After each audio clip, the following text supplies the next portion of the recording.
defend the family name, Donna. Man, that's great. Now who's the better Labonte? She didn't become a winner overnight without a lot of practice.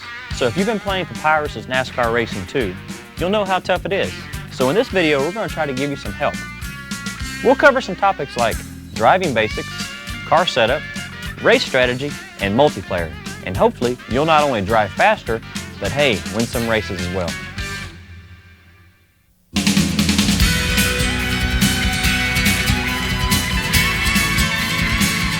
Let's start with the basics. The first thing I want to talk about is a driving setup. You know, you'll want to go out there on the racetrack, and if you're not running fast, you'll want to come back and change your car setup. Well, let me tell you something. You need to make sure that your driving style is just right. You need to be smooth and you need to be consistent. You can practice setups all the time, but you need to practice your driving style.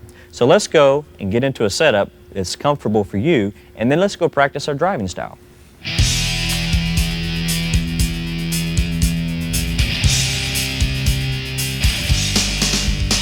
Now on the car setup sheet, you have Ace, Easy, and Fast to choose from for a practice mode. Okay, well, Ace is for the more experienced driver. Easy is for the newcomers that this might be their first time racing. So let's pick a setup and go out on the racetrack and let's practice. Now you'll see this is Richmond Speedway. In this place, you really have to be smooth and you have to be consistent here. You've got a lot of elements here. You got to hit the brake, you got to use the gas easy, you got to be real smooth. So I picked this racetrack to start with, so let's get some good laps in. You'll notice the speed display on the left-hand side shows the gear and the miles per hour. Now, I use it for reference because a lot of times what you'll see in the corners, you'll see a certain speed that you might want to maintain. And if you know that's a good lap, then you know the next time by you want to keep that same lap or try to get better.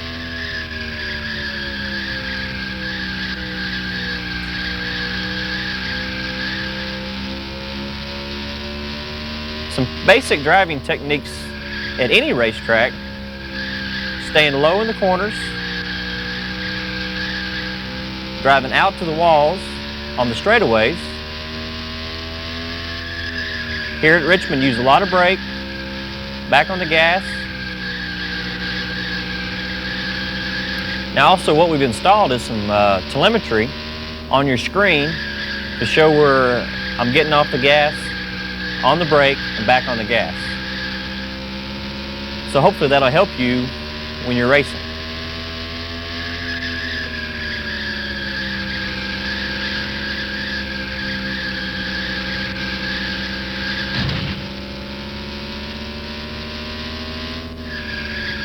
Don't be afraid to try different lines, because you know it takes some practice to get comfortable with this car.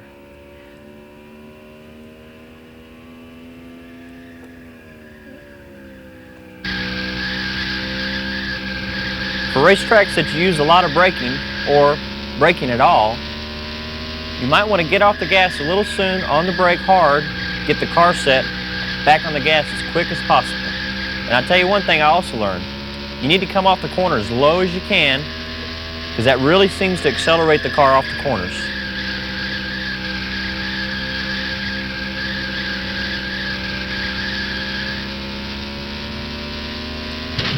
Many racetracks, when you start off that you're not used to, if you see signage or something like that on the side of the walls, and you know that you can't go any further than this to get on the brakes and off the gas, use those for reference points. I use them on a real race car, so why not use them in the game too?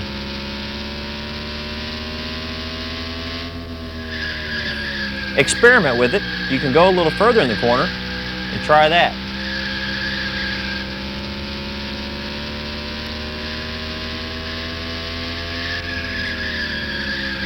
Now one thing that you see is the black skid marks around the racetrack. This is a good way to tell that if you're in the groove or not. As it's displayed, this is the preferred groove for the computer.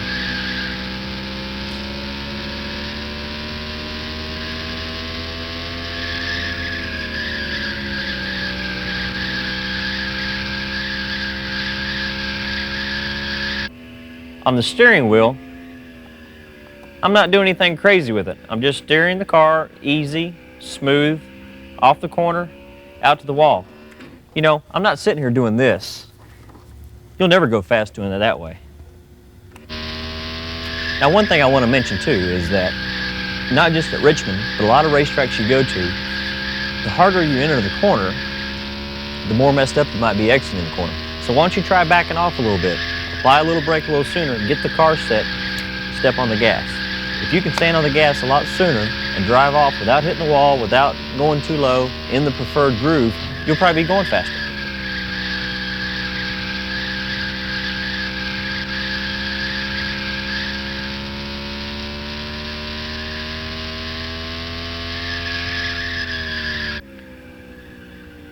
Now let's go back to the pits, and I want to show you something about the new wheel spin that they have in NASCAR 2.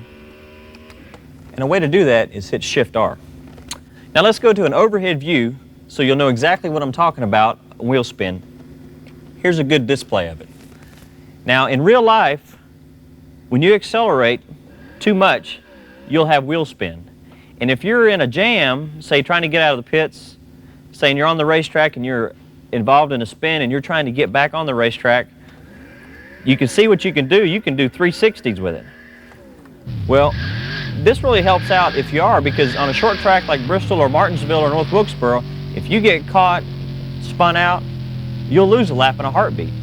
So this is a good thing to practice because it takes a while to get used to it.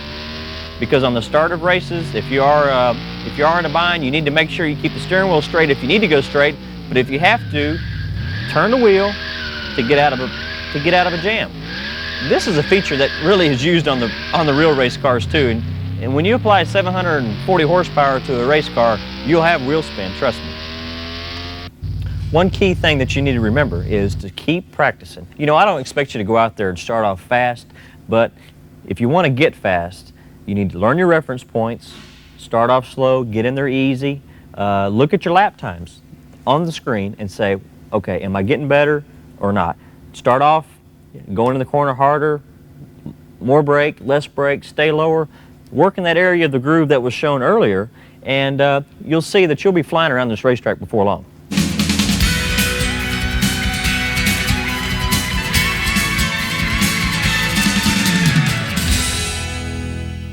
The next section I want to talk about is car setup. Now, there's a lot of difference between NASCAR 1 and NASCAR 2. For instance, the first thing you'll notice is there's no way to adjust the stagger in NASCAR 2. There's no way to adjust the fuel load in NASCAR 2, and there's no way to adjust the front air dam. Well, let me tell you, I mean, it might seem odd for you, but that's the way we do it on the NASCAR racetrack. We don't have those adjustments, so this is a lot more realistic to the NASCAR racing, so that's what we need to stay with. Another thing you might want to think about is, in your NASCAR 1 setups, you might try a couple of them, of your best setups in NASCAR 2. They might not be 100%, but that might give you a good baseline, so give that a try. The next thing you need to figure out is if you want to work on your qualifying setup or your race setup. If you want to work on your qualifying setup, one thing to remember is you only need to run good for 2 or 3 laps at a time. A few points that you might want to try is shortening your 4th gear. If you do that, that'll pick you up a little bit. You also might want to try raising your tire pressures up 2 or 3 pounds. This will get your build-up faster, and you'll go faster for the first couple laps. You won't have to worry about the right front tire getting in the red in 2 laps because that's all you're going to run anyway. So don't worry about tire temperatures as much as getting some tire pressure built up. And another thing you don't need to do is you don't need to worry about the wheel spin thinking you're going to heat up the tires and cheat on us, because that's fixed. You can't do it. And one thing you might want to remember is you want to save your comments as much as possible. If you run a good lap and you know what your settings are, then what you'll do is you'll go back to that, make an adjustment, and if you don't make it better, you can always go back to the setup you had that was the fastest. Then, if you do make something better, you can always go over and save over that so you'll still have the faster lap. So always make good comments, save them as best that you remember of the setups, and that way you can have a good record of it. Now for a race setup, this will probably take you a little while longer. You need to go to your file and find out what's most comfortable for you. And now you need to work on that setup over many laps. You don't just need to run 2 or 3 laps like you did qualifying. You need to go out there and run several laps, check your tire temperatures, check your wear, and see what your lap times are doing. If they're falling off, if your tire pressures are getting if your tire temperatures are getting too high, hey, you need to make an adjustment here. So I'd say you need to run at least half a fuel load off, and if your car is getting really, really bad handling, you need to come in and work on it. And another thing you might want to do is just work on one thing at a time. You don't need to work on several different things at one time. You need to work on one thing, make a run, one more thing, make a run. Because a lot of times when you make several changes at one time, then you forget where you are and it's hard to get back to that. And one thing NASCAR 2 has added is a comment field. And I tell you, this is something that helps me out a lot because whenever I have a fast lap, whenever I have a good setup for a short race, a long race, I put that in the comment field and I save it. That way I can always go back and figure out which setup worked the best, which setup was good for qualifying. You know, we take a lot of notes in Winston Cup racing. So let's go look at the race car. Okay, here we go. First thing I want to show you is the wedge bolt. Now, the wedge bolt does a couple things. It holds the rear of the race car up at a certain height that you have predetermined, plus you can adjust your wedge with it. Now, the crew chief, what he'll do is he'll put this in the back glass and screw down on it to put wedge in, which puts more load on the left rear and the right front. He takes wedge out, screws out on the jack bolt to take wedge out. Of course, this is all hooked with the spring, and the spring's very important. We adjust the race car with the spring a lot. The rear shocks are also very important because we fine-tune with those. The shock and the spring combinations work together. Another thing I want to show you is our track bar. The track bar has adjustments that are up and down, and it's also bolted to the frame and to the rear end housing. Now what they do is they hold the rear end straight to keep from turning left or right. But if our car is too tight, we'll want to raise the track bar. If the car is too loose, we'll lower the track bar. Another thing you might want to look at is our rear spoiler. This spoiler is set at a certain degree. Now to add more downforce, we'll move the spoiler straighter up to more degrees. But now that slows our car down the straightaway, but it helps it handle better through the corners. We'll lay it back to go faster down the straightaways, but it might not handle through the corners. This is something you just need to adjust for every racetrack. Another thing NASCAR has done is installed some timers on the back of our cars. Now these transmit times back to the pits to let us know what kind of lap times we're running in practice and during the race to let us know where we're running. This is a very important feature for us. And finally, I just want to tell you, this is our brake assembly, and this slows us down for those fast corners. Another thing we do is we build our race cars to NASCAR specifications. And we want to build them as light as we can, but we also know we have to weigh 3,400 pounds to meet the rules. So what we'll do is, after the car is built and weighed, we'll add lead ballast into the race car in the frame rails on the left and right to meet NASCAR's requirements. And if we want to move weight forward or back, we'll take this lead, slide it forward or pull it back for our weight for that racetrack. We also can move it from the left to the right to get our left side, right side weight percentages correct. Now let's look at some camber. Now let's take this tire for instance, and if this is our right front, let's say we're going to Bristol. We have 0 camber in it, and we go in the corner, the tire goes over like this. You won't get any grip over here and your car probably won't turn. So let's say for instance, let's put some negative camber in it to help. When you go in the corner, the tire rolls over, it's more flat. Now you've got more contact patch on the ground and the tire turns better. So work with this idea because more camber might be better, take some out might be better for some racetracks. Read your tire temperatures across, make sure you get this one a little hotter than this one and this one. Now let's go look at some setups.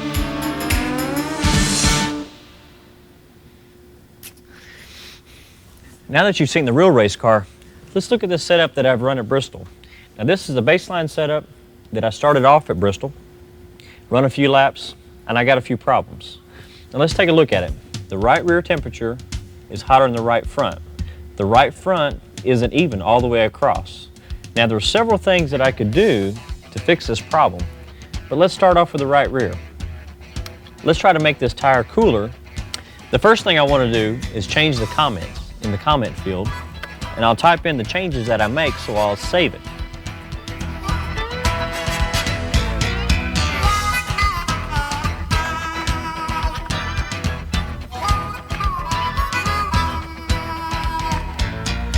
Now that we've changed the comments, let's change the right rear tire pressure.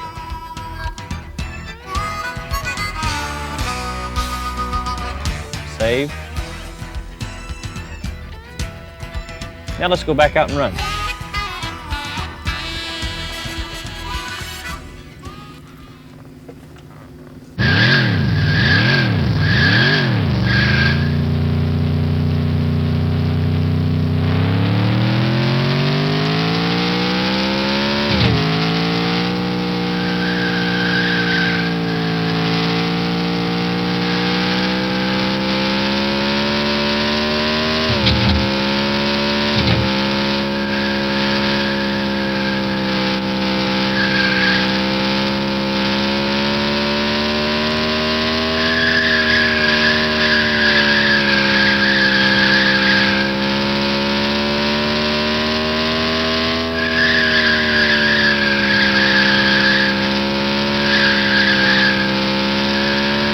Yeah, I can already tell the difference.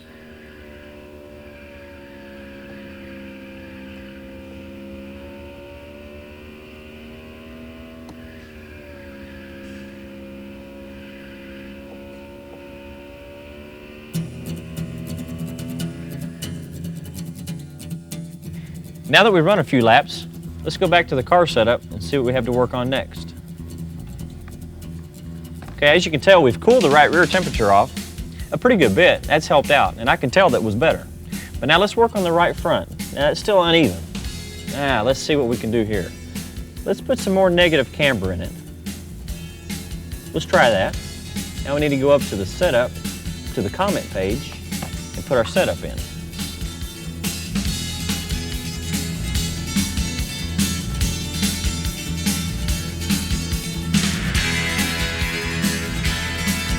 Now let's go run a few more laps, see how this works.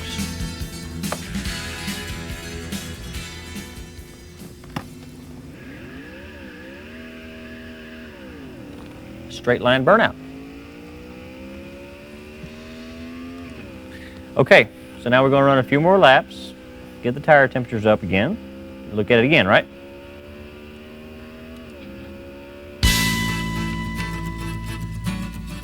Now if I had run a little longer, you notice that the inside of the right front tire isn't warm enough yet. So I would probably bump a couple of notches of negative camber in the right front to get that right front tire, don't forget, a little warmer than the outside, because that is a little faster, of that right front tire. But my temperatures are looking really good. Now there's three basic things you want to look at. Your car's either pushing, your car's either loose, or your car's neutral. You want to try to get it neutral as long as it's drivable, and you fix a push problem and you fix a loose problem. So let's see how we fix those. Now if your car is too loose, you might want to try this. You might want to lower the rear tire pressure. You might want to decrease the rear weight. If your car is too tight, you might want to do the opposite and lower the front tire pressures. Plus you might want to soften the right front shock. And you want to increase the rear weight.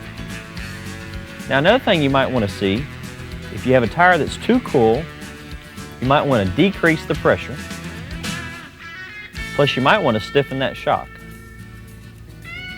And then if your tire is too hot, you might do the opposite. You might want to increase the pressure and soften that shock. And let me say something about wheel lock. That's very important. If your car is too tight, you'll probably want to put more wheel lock in it. And if your car is too loose, you want to do just the opposite. Another thing that I learned on wheel lock is the average that I will usually use is somewhere between 15 and 20. I'll use 12 or 13 at Talladega, something less, and 20 or so at short tracks and road courses. A lot more. That's just something that I found works for me, but give that a try. Another thing you might want to look at is the rear spoiler. If your car is a little loose getting in, you might apply more rear spoiler. If it's a little tight, hey, try to take some spoiler out. Of course, at Talladega, you'll want to run the least amount, which is 40, and everywhere else you want to bump it up from there, usually on the high side of that. Now let's take a look at the gears. Most of you have probably been practicing in automatic mode. If you've been practicing in manual, that's great, because you need to start practicing there. There's one thing I'm going to tell you is that it's going to help you in the long run. Now let me get to the high gear first. Fourth gear is what you'll want to run at the end of the straightaway, and you'll want to turn around 9,000 RPM, somewhere in that area, so you'll adjust your fourth gear to reach that maximum RPM. Now let me give you a little tip. for a lot of these short tracks and a lot of tracks that you slow down a lot at and you reach a low RPM, you'll want to shift gears. Now that will help increase your RPMs off the corner and pick up your lap times. So don't forget, manual shifting is going to be better. Now one thing to point out about the shocks in the game is that the shock and the spring are actually connected together. So whenever you have a higher percentage, that increases the load on that wheel. Whenever you have a lower percentage, that decreases the load on the wheel. So in turn, you have a higher temperature and a lower temperature. Now let's look at a few guidelines. The first thing you want to do is when you have a good setup is make sure that you conserve your tires, because in a race you'll see that you don't want to be making an extra pit stop because you won't be able to win. 2 is don't forget, make one change at a time. If you make one change at a time, you'll make your car setup better, which in turn makes your tires last longer. Number 3, use the comment field to keep track of your changes. Now, let's go racing.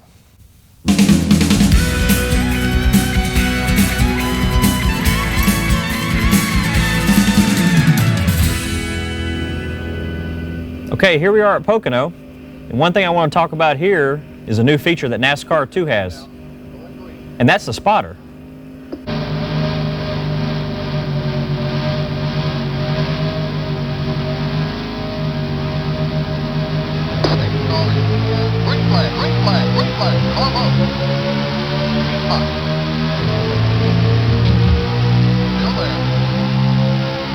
Okay, here we go.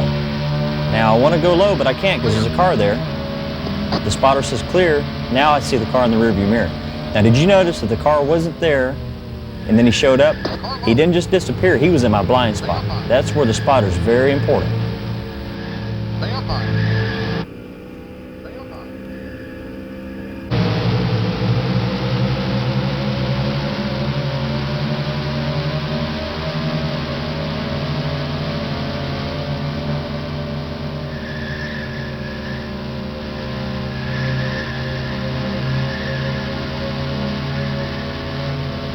Okay, here we go. Now I know there's a car high, but I'm gonna get past him here. Okay, he was in my blind spot, but the spotter said clear, so I knew it was time to go. Now, there, you saw him again. I tell you, this is tricky. The rearview mirror here is very important. You gotta keep your eye on it, and you gotta listen to your spotter.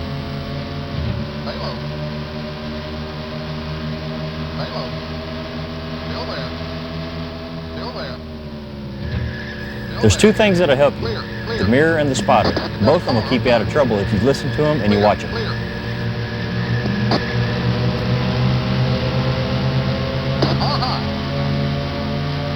Hey, let me tell you something else. If you notice here at Pocono, I'm shifting to 4th, downshift to 3rd. One thing you need to do here is on manual shifting, and you need to be able to shift to 3rd in the corners, and you need a tall 3rd gear. But as you notice, I just shifted to 4th gear, and now I'm downshifting to 3rd. You need to really have a tall 3rd gear, one that'll carry some speed through these corners because they're really flat and they're really slow. And I shift through every corner because it's a lot faster. You can get a lot of speed off the corners. And shift again down the straightaways.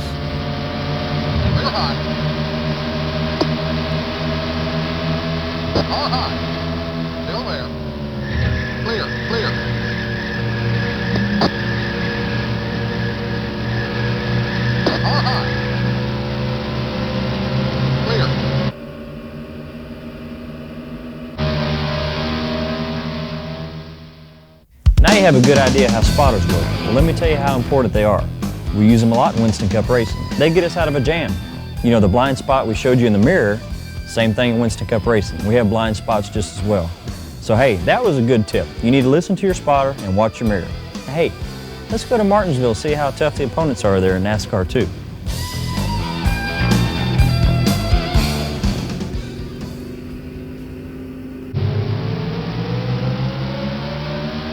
Okay, now at the start of the race, man, I tell you what, here we go. Take off. In turn, oh, watch it, watch it. Man, there's cars slowing down everywhere. Man, these guys are fighting for position. You'd think this is the last lap. All right, here we go. Man, they know where I'm at because I think they're blocking me.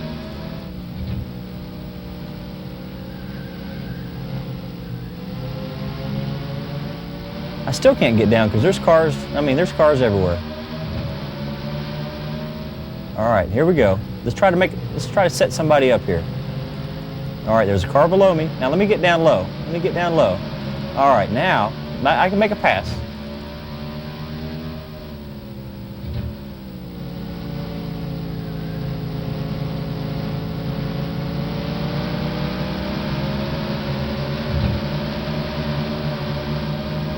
Okay, right here, at this point in time last year, in NASCAR 1, I could have passed all these guys, but right now, I tell you, they're aggressive. Oh, okay, I got a little bump there. Oh, hey, watch it, what happened there? Man, now that's some aggressive drivers right there, I'm telling you. Hey, the spotter didn't even help me on that one. He couldn't help me because the guy came in so hard. That just shows you how aggressive NASCAR 2 is.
Now that was some aggressive driving right there. Watch this.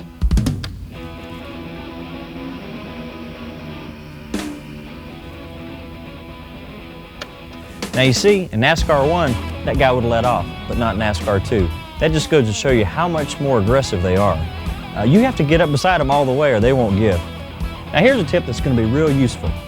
If you're not really good at some racetracks, you're still trying to figure out the line, where to let off and where to get on the gas, you can use this picture here to go back and look at a certain car, let's say the leader of the race. John Smith. Now, all you have to do is push play.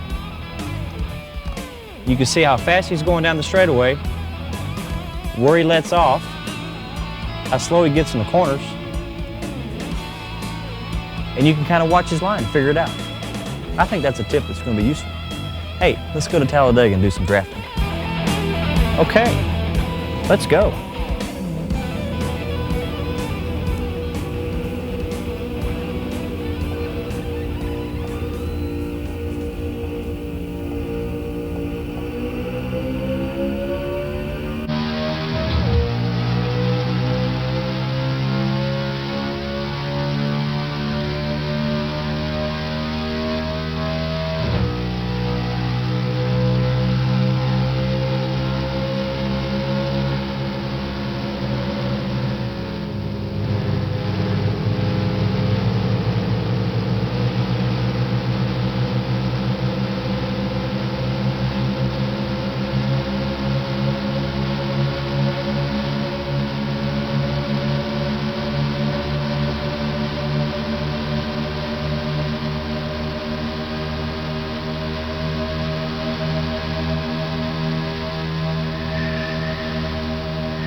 Now drafting here at Talladega is a very important key.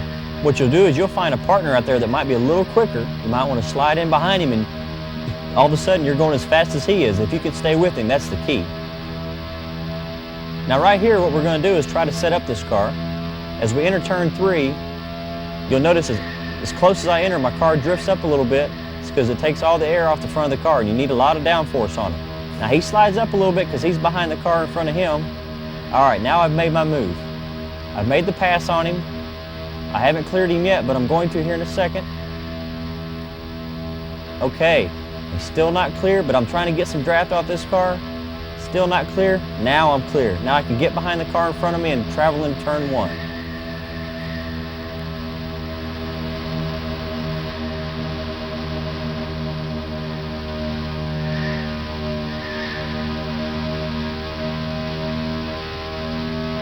You want to stay as close as you can to the car in front of you. You might even want to do this. Hey, a little bump draft don't hurt. Look at the speed. We're picking up some speed now. We're going to catch that pack in front of us.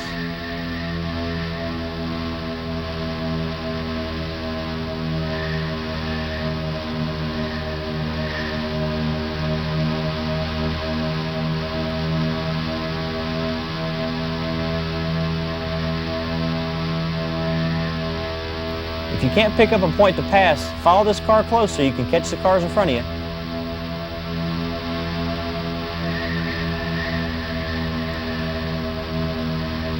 You can see where drafting definitely picks up your speed.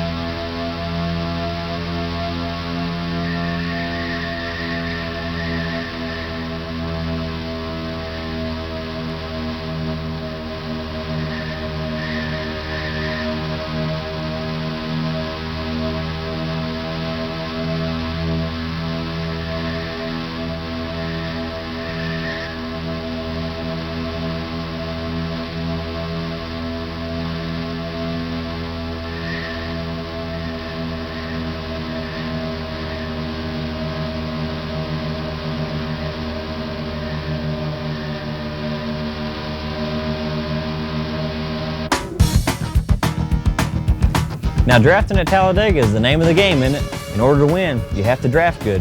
Hey, let's go to Dover for some pit strategies. Come on. Okay, here we are at Dover and we're fixing to make a pit stop. Now only in single player action can I pause the game and ask the crew chief for some changes. I thought about the changes I wanted to make. I paused the game. Now let's enter the pits and see what we can do.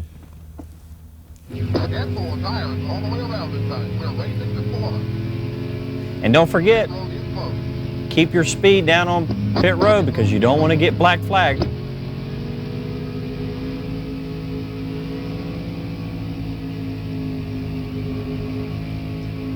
Remember, in single player mode, you're always on the first pit. Keep it on 4,000. All right, let's look at some other things. If you had damage on your car and you needed to get out of the pits in a hurry, one thing you can do is hit the enter key, and that will get you out before the pace car does. But remember, you got to listen where the pace car is at. Give the crew a few seconds to get your car completed, get out, make another lap, come back in, work on it again, come back around. That way you won't lose a lap under race conditions. Another thing you might want to think about is, don't worry about fuel calculations because the crew chief's already doing it for you. I tell you, this game's really smart. Another thing you might want to think about too is, under yellow, put it in fourth gear, right around. Hey, you'll save some gas. It'll save you for the race later.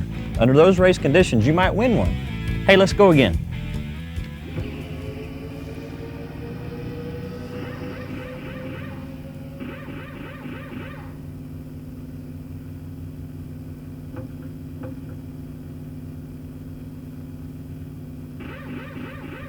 Go, go, go, go.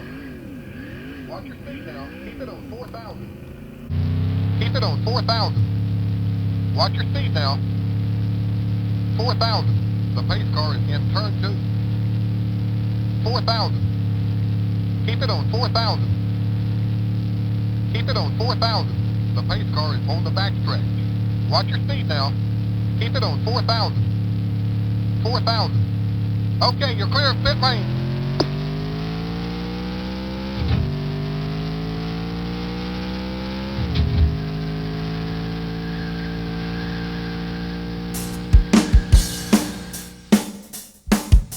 Now that we've learned how to make some left-hand turns, let's try a road course for a change. I tell you, these are a lot of fun. Takes a little bit of patience. So let's go try Watkins Glen.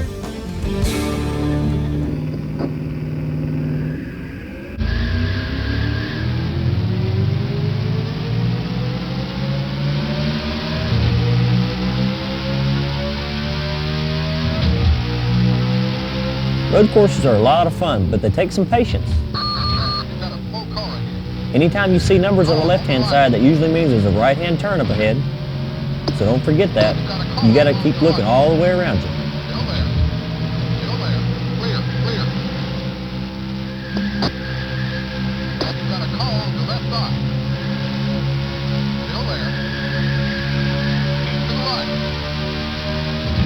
A spotter is real important here because there's cars on both sides of you sometimes. I tell you, one of the best places to pass is at the end of a long straightaway.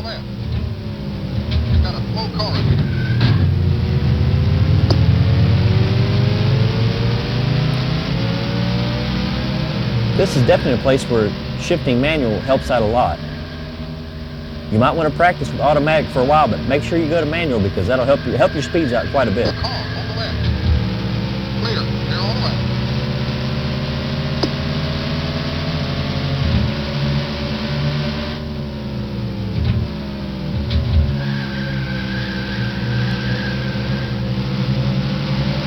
Braking points are critical getting in the corners because you can't go too far. You need to get on the brake just right, get back on the gas so you can get some speed off the corners.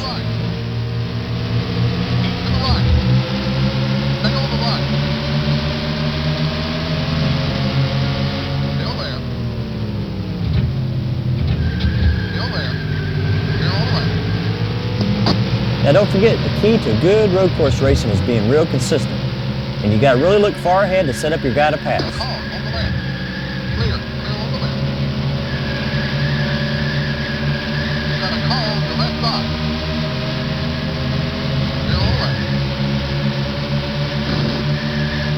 If you can't remember where you're at, if the brake marker is on the left, the turn's going to be to the right, or vice versa. So don't forget that.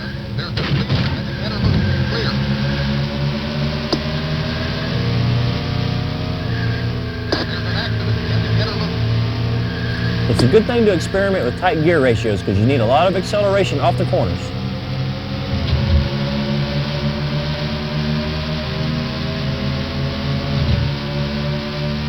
You've got a car over on your right. To the left.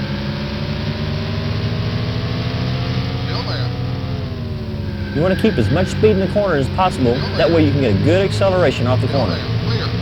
You need to stay as low as you can off the corner because that helps out quite a bit. Also, don't forget, this is probably one of the most fun places to run on a road course. But like I said, you got to be real smooth.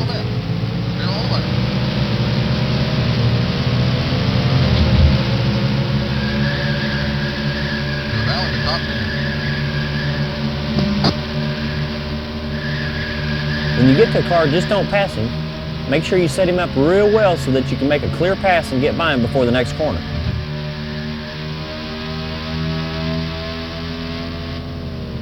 You've got a car on your left side. Car on the right. Here on the left. Here on the left.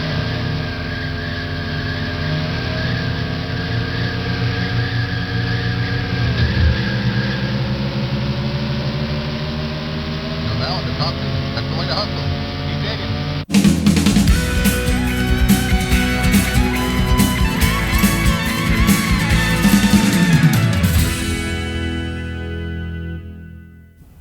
Now that we've talked about computer racing, let me give you another element. People racing. Yes, multiplayer racing. Now this is something that NASCAR 2 really thrives on. You're going to like this. When you get into multiplayer, you can race other people. But let me tell you, there's a few things you want to keep in mind. You got to be courteous. If you have an accident or spin out on the racetrack, stay below the white line. Trust me, you'll make a lot of friends like this. When you get through with an accident, pull back on the racetrack. After you get past up to speed, get going a little bit. Try to be courteous to the other drivers. It'll pay off in the long run. Also, let me tell you this. Don't follow too close under yellow. Because hey, if that guy in front of you wrecks, you're going to be in it too. So so be careful there. Also keep in mind, when you exit out of the pits, stay below the white line so you get off turn 2. Then blend in on the back straightaway where you got plenty of time to get up some speed. That'll prevent some accidents. If you hear a spotter call out an accident, listen to him. He knows what he's talking about. He'll drive you through that accident because it's in front of you and you might now be able to see it. So listen to that spotter. And finally, when you're racing other people, let me tell you, they're less forgiving than the computer that you've been racing. So remember, in order to be like a race car driver, you gotta act like a race car driver. So be tough, get out there and go fast, but be smart.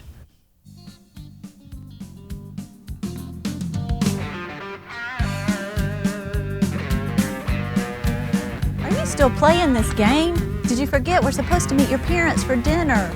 Just give me 5 more minutes. Hurry up. That might buy me enough time to beat her track record.